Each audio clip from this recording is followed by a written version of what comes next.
Hello and welcome to the show. I'm here on a BeamNG Drive today with a challenge. I am going to try to cross a desert.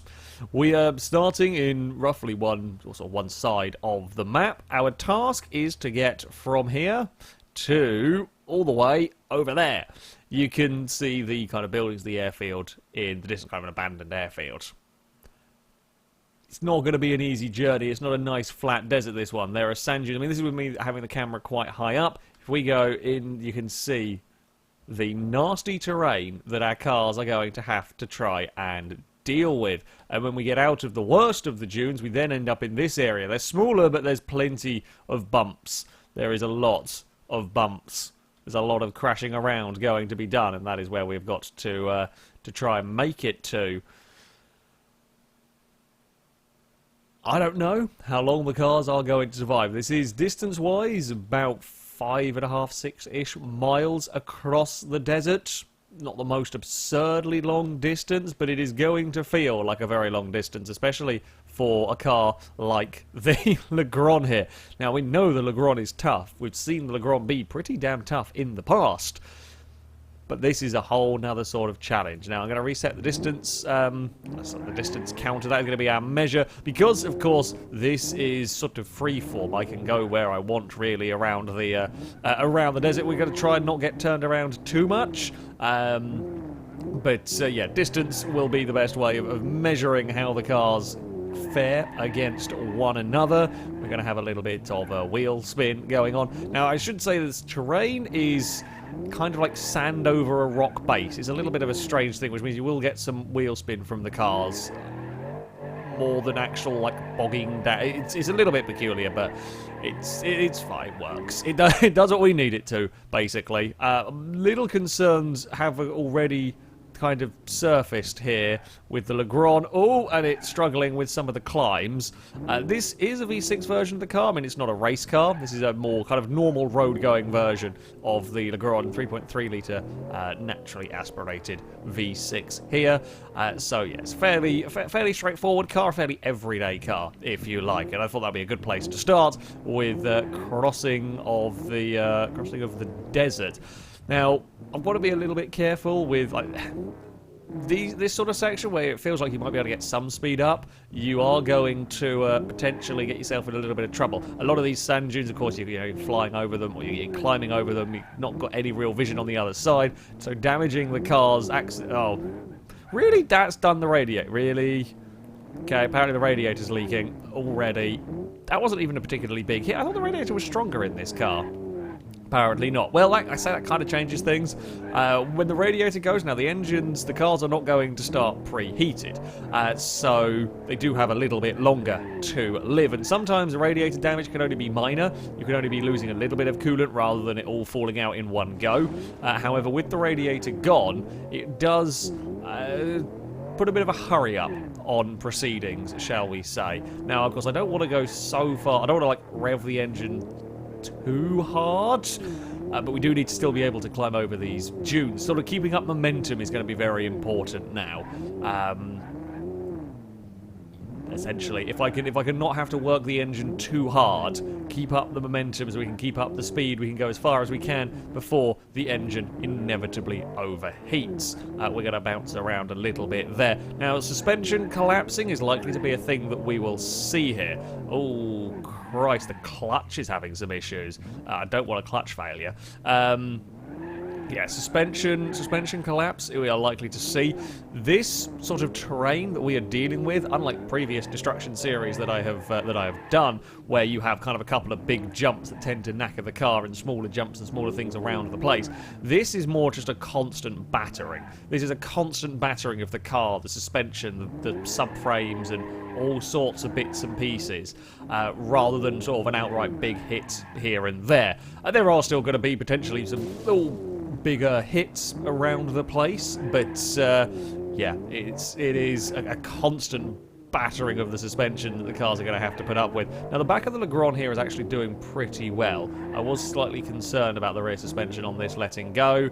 Oh, we're going to just clonk our way across there. It's fine. It's fine, no problem. We're up to 1.6 miles so far covered. The clutch is not enjoying this at all. The clutch is not enjoying this. I can't really do much about that, I'm afraid. No, we're fine. We're fine. We're going to slightly changing course from where I was planning on going, but that's all right. Other rules: if we should roll over, I'm allowed to recover the car. Likewise, I am allowed to recover a car if it's got beached. There are a couple of places where hitboxes on some of these hills are a little bit on the iffy side. So yeah, I am allowed to recover beached cars using the node grabber. I'm not allowed to turn the engine off if we roll over. However, any damage sustained during the roll, any damage done to the engine because of the oil starvation and so on, that's just what happens. Don't roll a car, basically. This clutch is really having a unfun time. I've got to drive this car hard. We're into some really horrible dunes at the moment. I don't have much other choice but to drive the car pretty hard. Otherwise we'll get stuck and we will overheat. We are in a bit of bother here. Come on, Lagron. I mean, we've kind of stopped moving momentarily, which has actually put our temperature back down out of the orange section. Smoothly does it over there. Perfect. Right, we're out of there. We're up to 2.2 miles. I mean, our front wheels have actually done pretty well. We're struggling with our power slightly. It's not actually from overheating either, which is slightly struggling to get in the rev rate. I really don't want to run this in first gear. I think that's what's killing the clutch, perhaps, me running it in second. Where are we going here? I think we're going to have to go through this bit of a ravine. Oh, we lost a hubcap! I was about to say, the front wheels are actually doing really well. We've got good steering, we've got good control of the car. That part of it is holding up pretty well. Well, we have just lost a hubcap, goddammit. Oh, okay. See what I mean about the hitboxes in a couple of places are a little bit... They do some slightly odd things. And especially with cars with potentially wonky diffs in places, yeah, I'll be allowed to grab the car, get the cars free. We have taken some damage now to the front. As I said, the front was doing pretty well. I mean, it's a little buckled, but it isn't majorly buckled. I think piston rings took a bit of a hit, so we are going to we're starting to lose power now. This is where we start to get into a spot of bother with our car. As the power goes out, we then have to drive the car harder, which then overheats the engine even more. Hell, we need the power to just be able to climb some of these hills. Clutch has cooled down a little bit, which I guess is good. It would have been interesting to see a clutch failure on this, and I guess that might be something that we do see across this desert. We might see an overheating clutch be the reason a car goes out. Now it says coolant is overheating, and this is actually pulling itself along pretty bloody well, all things considered. It has taken a hell of a beating across here, certainly in terms of temperature even. Like, the radiator went out pretty early on, and it is still making some progress through the desert. It's struggling with the progress. We're almost out of the worst of the dunes. I mean, it looks like we're really close to the airfield there. Like, it's very deceptive out here. That looks decidedly close, but I know that is still a decent distance away. Now, if we can keep up some momentum here, try and not work the engine too much, not damage the pistons, not damage the head gasket, well, I say too much, I think it will probably go before we can get to the airfield if the bouncing around here doesn't do anything worse to the car. I'm fairly sure it will, considering I know the distance we still have to go. Oh, come on, come on. Don't conk out there. I didn't really want to have to go to first, but we had to. I think we're almost out of the tool part of the dunes, which is not too bad are we going. We're going to clatter around. I'm really impressed with the front of this car. Like, the front wheels have just been repeatedly smashed into the ground pretty much, and they're fine. They are. I mean, we're actually still pretty much going in a straight line, which I don't think many vehicles will be able to do here. Oh, our temperature is getting bad. The actual front subframe is bending to the point where it is now starting to, I think, beach us ever so slightly as we're going over these dunes, which is not really what we were wanting to see. That would have taken the radiator out for sure if it wasn't already long dead. Yes, clutch has not got overheated since those earlier warnings. I'm amazed this thing is... How is this thing still going? I was fully confident you were going to be dead long before we got to the 4-mile mark, but the engine just doesn't expire. Come on, we can... Maybe it can make it all the way. Maybe the Lagron can make it all the way. That would be... I would be amazed if we got that far. But it's still going. It's still going. We can just keep momentum up without stressing the engine. Keep momentum up. How is this engine living? Oh, no. We've hit some thicker bits of sand. Oh, it is struggling to get going through that. Oh.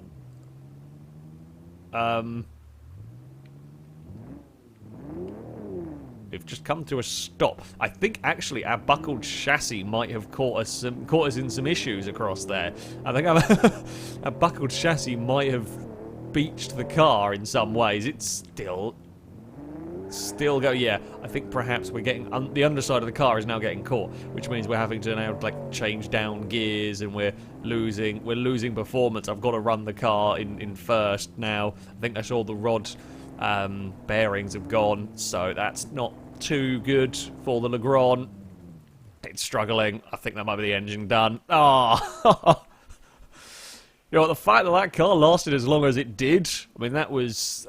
that radiator went at about, was it like a mile mark or something? That radiator went a long time ago, and that car kept on going. I mean, we've actually done remarkably well. So... There was still a very long way to go. There was still a decent distance to go over there. However, we did make it out of the worst of the dunes. We survived through all of this horrible terrain with a knackered radiator. I'm very impressed with that car, wherever it's gone. I've lost... Where's my car? Car? Where did I leave my car? It's somewhere in the desert. Well, I guess we'll just do that. Oh wow, the desert is... Yeah, so the desert is actually in the footwell. That's how buckled the chassis was. That bending of the chassis certainly didn't help matters. Keep getting it stuck on the floor. You kept having to drive the car harder and harder to keep pushing through. And yeah, the overheating's always going to get worse and worse. But 4.2 miles is pretty damn impressive for the Lagron. So, up next, we have got a 200BX. This is, again, a fairly normal, this is the Type LS version, so a higher spec 200BX, but it's not a crazy race car or anything. Again, keeping with the fairly usual, fairly normal road car theme. Now, it is rear-wheel drive. In some ways, I feel like rear-wheel drive might be a better way to go. Well, let's face it, all-wheel drive is always the best way to go here. Front-wheel drive, it's very easy to damage the front wheels because, well, that's where you tend to hit on the landings of jumps.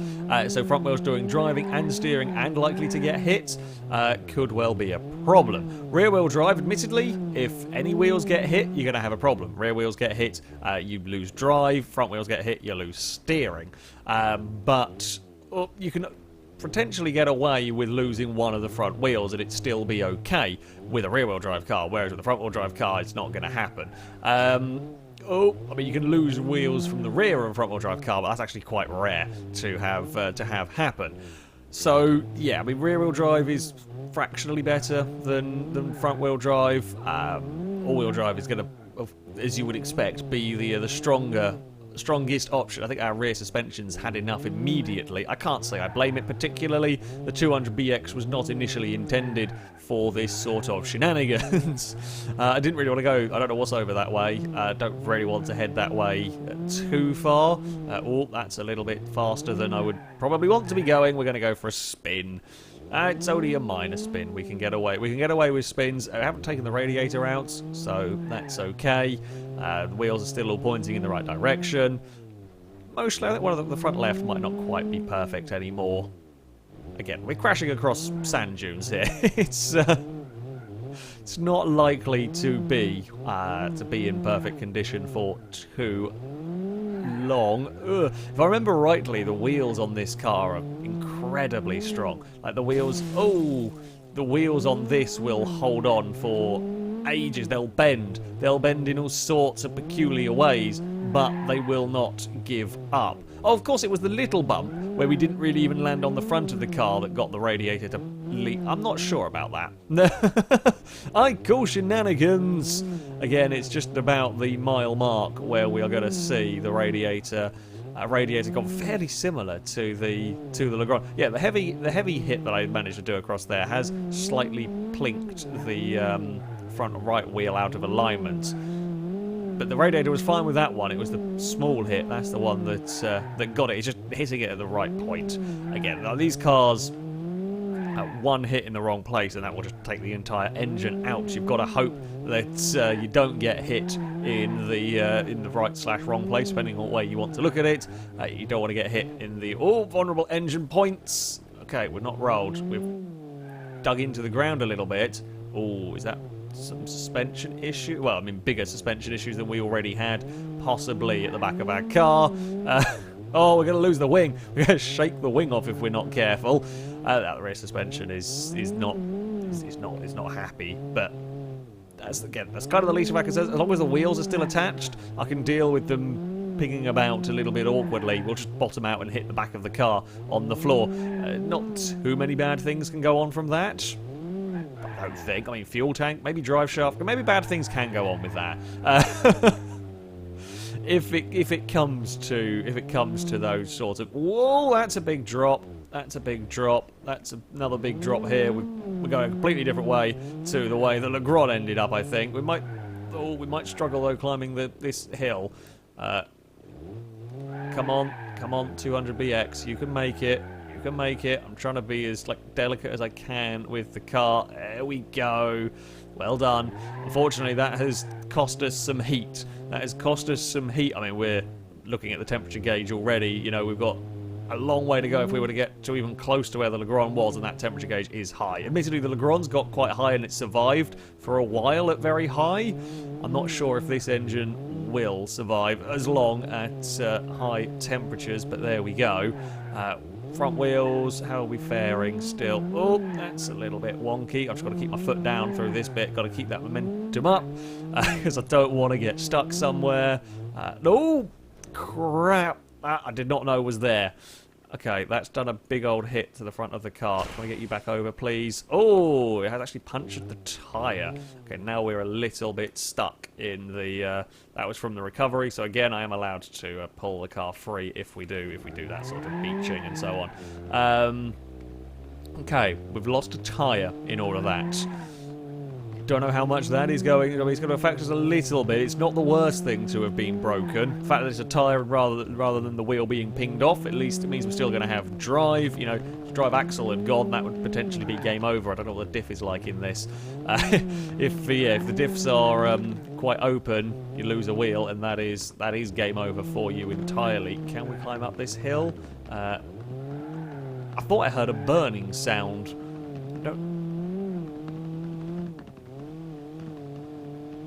Oh, mate, it might just be a tyre. It might be like the tyre deflating sound. Christ, that's a very, very big drop. Yeah, I thought I heard a crackling of a burning sound. Oh, that's a really big drop.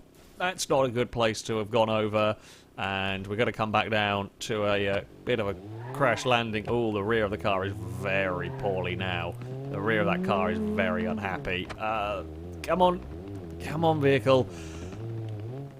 With the tyre going down with the rear of the car generally collapsing at the back here, we might have to again. It's using more power to keeping us going. There's a lot of pops and bangs now going from everywhere. It's not sounding healthy, but it's not looking particularly healthy. It is still going. We're at the 2.5 mile mark. We are still moving in the 200BX. Come on, you can do this. You can do this. You've got to climb up another hill. Oh, even with that dying tyre and so on, you can make another hill, I think. Takes like 3 miles it's not even 3 miles. It might make it, maybe. I think it might actually overheat before we get there. I need to get into just a higher gear and just let the momentum do the work. Let the momentum keep us going. Piston rings damaged, engine torque reduced. That's not good. It's not a good sign here, car. Crap, I can't go up that hill because I just can't use that much. I haven't got that much power anyway to even work with. The engine's too knackered. Can you make it to 3 miles? Can you make it to 3 miles here? It might just coast it, potentially. Back to a third gear. There we go. Oh! Okay, now there's fire. Now there's fire going on from the engine. Not quite sure what started that fire. Maybe there was maybe it was crackling, I heard. We are burning up now. What's going to go first? Will the fire take up the tyres? I think the engine will explode before the fire takes out our tyres. If the tyres are burnt to a crisp, that will be game over as well, because we'll have no traction. There'll be nothing that we can do. Ouchies. That's another hit on the front of the car. Still, these engines. I am amazed at how well these engines are holding up when we can just kind of hold it in a slightly higher gear and just not do too stupider things. Ouch. That's fine. It's okay. Head gasket's going on the car. I mean, if everything's on fire at the front, I mean, the passenger would be quite uncomfortable. Oh, it has got out from a drive. Wow. I've sat there waiting. I mean, the engine's on fire. The engine's on fire. It's overheating. The pistons are gone. The head gasket's gone. You're expecting to die at any second. And it's a drive shaft failure. I guess perhaps what it is, you can kind of see underneath with the more and more hits you kind of bend up the front and that twists the gearbox, or twists the engine, twists the gearbox upwards to the point where the drive shaft snaps because it can't get to the rear of the car anymore. Yeah, I mean, I mean, that's certainly something. That is, I was not expecting that failure. That was a sneaky, sudden failure thrust upon the 200BX. It is a little bit on fire as well, and now the engine has given up, I think. But there we go. So, to finish off for today, we'll stick with the theme of fairly normal road cars. This is a modern Pazima. It is a fairly straightforward 2-litre double overhead cam engine. It's the front-wheel drive version rather than the all-wheel drive ones. Yeah, again, normal sort of road car that you would see about the place. Can it go further? Well, 3.3 miles was the distance we got with that 200BX. Oh, that's really smashed up the rear of the car. Yeah, 3.3 miles for the 200BX. About 4 miles if we're going to go further than our first car. I'm not sure about the Pazima, I'm going to be honest, but we will give it as good a shot as we can here. My primary concern with this is the engine. The engine in this car is, although admittedly that was probably V6 versions I've driven, the engine can give up very, very easily. The engine gives up very easily in this car if it gets knocked in a certain way, if it gets knocked in the wrong way. Now, I'm going to try and not damage the engine in that particular manner. However, yeah, one crest that is a little bit bigger than you expect, one jump that ends up launching the car further than you were prepared for, and that can potentially knock out the engine in this. The bodywork, I have to say, on this does not seem particularly strong, considering its current state after, well, 1,000 yards. It's not really been... it's not really been in any of the big hits yet. It's already everything's flapping about. Okay, bodywork, least of the concerns. The radiator, in fact, the radiator might actually survive the longest in this. It might go further than the 200BX and the Lagron, which would be strange, all things considered. Nope, I think that's actually the same bit that might have got the 200BX there. Typical. I had to bloody say something, didn't I? I think that is actually the same. It might even be the same section that got the 200BX, certainly a similar part. Yes, these are ravines. They are deceptive buggers. They are deceptive buggers. Again, I do want to try and keep some momentum up with this car, as it's not the most powerful one here. This is not the most powerful vehicle in existence, so we are going to need to try and keep some speed up. I'm wondering if we might have a little bit more luck. I'm trying to go a slightly different way. That takes us a tiny bit out of our way, which will overheat the car a little bit more. However, it's worth a look. It's worth a look over this way, and now we'll come back down. We'll find a slightly different, maybe smoother, maybe not, route. That's going to clonk the front something terrible. Here we go. This looks quite pleasant. Although the pleasant bits can often have the sneaky sudden drops or the sneaky sudden big jump that you weren't expecting. Suspension-wise, how are we faring on this car from the battering? Looks okay, actually. Yeah, I'm quite. Let's say I'm impressed. The suspension is holding up better than the 200BX did. It has not fully collapsed. We are struggling to carry momentum, struggling to carry speed. Oh, we've got clutch issues again. Again, there's not much I can do when that starts happening. We've got to just kind of keep on going. Otherwise, if we crawl to a halt, we're going to really struggle to get going again with the sand dunes. As I said, not much power in this. Need to keep up that old speed. Oh, that's going to not be a fun place to go. Is it better to stay in second and burn the clutch up? Do we try and go down to first but burn the engine up? Might have to go down to first for this climb. No, we're good to get up there. Whoa, okay. So I said about sudden jumps, sudden big jumps. You fly through the air when you're not quite expecting it. No, we're fine. We've not bounced it. We've not rolled it. Front wheels are actually surviving better than I was expecting around here. I know we're only doing kind of 40 miles an hour probably at the most, but the front wheels are not bending and buckling and twisting and snapping as you might potentially have expected. The clutch is complaining again. That's a big jump. That definitely would have been a radiator death if it wasn't already gone. So, yeah, some of these crests are deceptively nasty. The fact that the high clutch temperature thing is hanging around for considerably longer with this car does make me fear for it slightly more.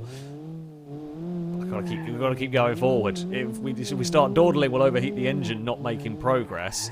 We're going to have to reverse out of that. I mean, I guess that'll give the clutch a little bit of a respite, potentially. Yeah, that really is an interest with the way that, of course, the cars are bouncing and bobbling, and you constantly got to kind of fight the vehicle in some ways. Your choices are: do you overheat the engine? Do you overheat the clutch? What's going to conk out first? Be kind of interesting to see a clutch failure because I haven't ever had one on the game. We are starting to get quite warm. We're up to 2.7 miles actually. This actually made quite quick progress, I think, across the desert. This has made pretty decent progress. For a car that I wasn't expecting to do particularly well, it is making pretty good progress. That high clutch temperature is still going on. The engine's orange, probably from an over-rev at some point. Yeah, I mean, the engine's orange. I think we saw piston rings were damaged on the car. It's not healthy. It's only got to go 0.3 more if it wants to go further than a 200BX. I mean, I don't think it's got another mile in it to get to the Lagron. I don't think the clutch has got another mile in it. That's pretty much overheating constantly now. I really don't want to have to go down to first because I don't want to do more temperature damage to the engine. I'm trying to find like the path of least resistance if I can around here. The clutch temperature message is gone. Either the clutch is cooled or it's gone entirely. I don't know. We'll keep on going. We're up to 3.3 miles, a little bit more, and we will have beaten the 200BX. I really thought the engine in this was going to get conked out a long time before. Up to 3.4. There we go. It's done it. It's got a long way to go if it's going to get to the Lagron. I don't think it's going to. The oil's starting to go. The engines are surviving longer out here than I thought they would when they start overheating. Head gasket's gone. We're going to start losing. In fact, we are losing power quite badly now. There is not much drive left in the car. It's just gradually going to slowly grind to a halt down here, I think, at some point. It's now not actually going fast enough to do any damage to itself across the dunes. Second gear might not be helping. We kind of picked up a little bit more speed. It's poorly. It's very poorly. That might be a dune too much, I think. Engine, don't die. Engine, no! Engine's gone, I think.